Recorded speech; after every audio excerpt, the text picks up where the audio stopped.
Something changes in an empath when the process begins. It doesn't announce itself. There's no dramatic turning point, no single conversation that splits life cleanly into before and after. It arrives the way dawn arrives, gradually, then undeniably, until the darkness of the previous season becomes almost impossible to remember clearly. But the people around the empath notice, and what they notice unsettles them. The empath starts asking questions they never used to ask.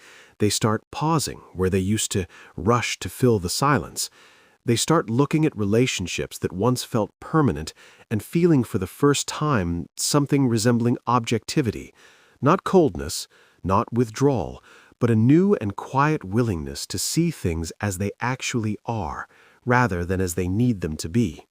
This is individuation.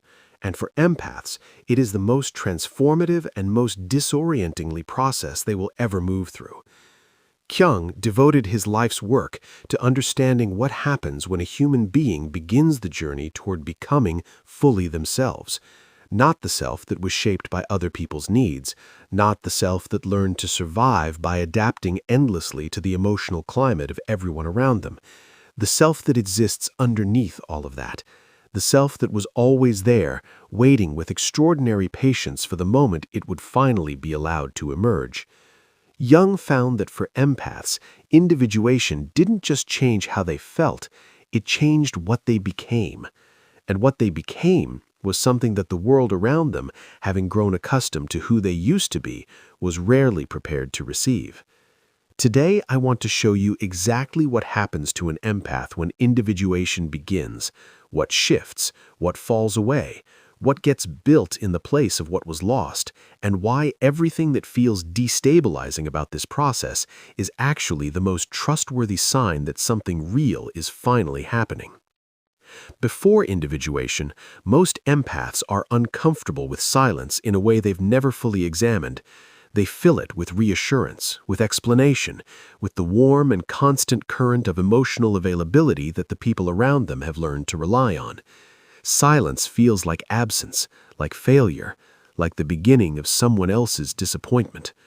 Jung observed that this discomfort with silence was one of the most reliable signs that an empath had not yet begun to individuate, because the discomfort wasn't really about the silence itself. It was about what silence allowed to surface, their own interior, their own needs, their own voice, which had been so consistently quieted in favor of everyone else's that it had become almost unfamiliar. When individuation begins, the relationship with silence reverses entirely. The empath stops filling it. They sit inside it with a new and sometimes startling ease. They discover that silence isn't emptiness, it's information. It shows them with uncomfortable clarity which relationships require them to perform in order to feel safe, which conversations exhaust rather than nourish, which version of themselves they've been presenting to the world versus which version actually exists beneath the presentation. Silence becomes for the individuating empath the place where they first begin to hear themselves. And once they've heard themselves clearly, even once, nothing goes back to the way it was before.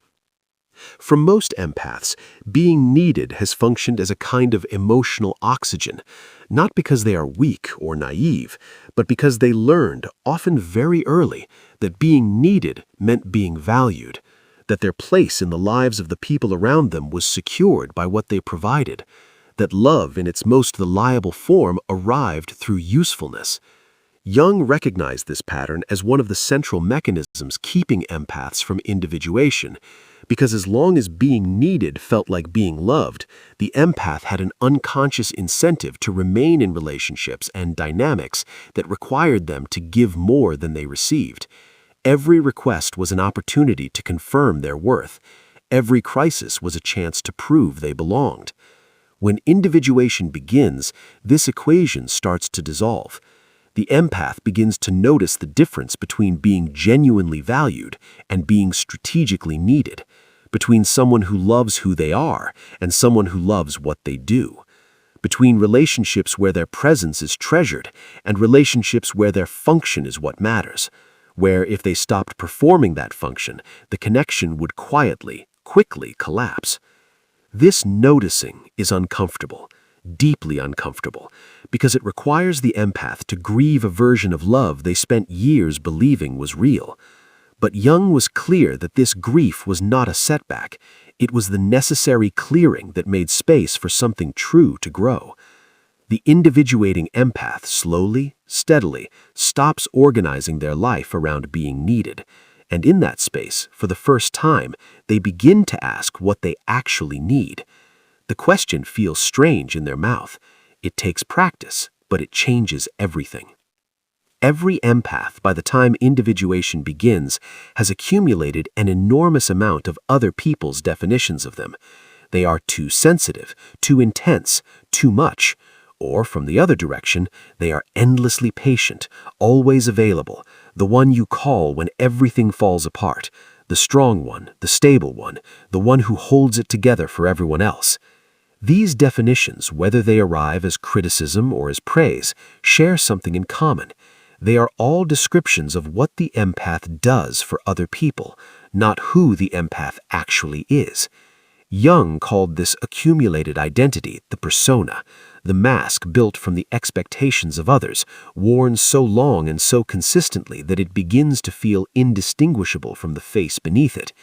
And he found that individuation always began with the same terrifying and liberating moment, the empath catching a glimpse of the face beneath the mask and realizing with a shock of recognition that it had been there all along. Who are you when no one needs anything from you? Who are you when you're not managing someone else's emotional reality? Who are you in the silence, in the solitude, in the moments when there's no one to hold together and no performance required? The individuating empath begins sitting with these questions, not solving them. Jung was careful about this distinction, sitting with them, letting them work, letting them slowly loosen the grip of every borrowed definition until something original begins to surface. What surfaces is rarely what the empath expected. It is quieter than the version of themselves they performed for others, stranger, more particular, less willing to smooth their edges to fit the shapes of other people's needs, and yet unmistakably more real than anything they've ever shown the world before. Not invulnerable, not closed, not the armored, defended version of protection that gets mistaken for healing, but genuinely deeply rooted in themselves, in a way that makes them resistant to the forces that used to bend and reshape them without their conscious awareness or consent. They become someone who can be in a room full of other people's emotions without losing track of their own. Someone who can be misread, misrepresented, or misunderstood without scrambling to correct the record. Someone who can disappoint people, let requests go unanswered, decline without explanation, and sit quietly with the discomfort of someone else's displeasure. This is not coldness. Jung would remind you of this every time. It is the opposite of coldness. It is the warmth of someone who is finally present, genuinely, fully present, rather than performing presence while internally managing the anxiety of everyone else in the vicinity. The individuating empath begins to take up space in a way they never permitted themselves before. Not loudly, not at anyone else's expense, but fully, unapologetically, with the settled, grounded energy of someone who has stopped asking permission to exist as they actually are. Individuation is not a comfortable process. Jung never pretended otherwise. It asks the empath to release identities that felt protective, relationships that felt essential, and definitions of love that, however painful, were at least familiar. It asks them to tolerate being misunderstood by people who preferred the previous version. It asks them to keep moving forward through seasons that feel more like dissolution than growth. But what waits on the other side of that dissolution is the thing that every empath in their most honest moments has always been reaching for. Not a version of themselves that finally earns enough love to feel secure. Not a healed self that causes no one discomfort. Not a perfected self that has transcended the need for anything. Just them.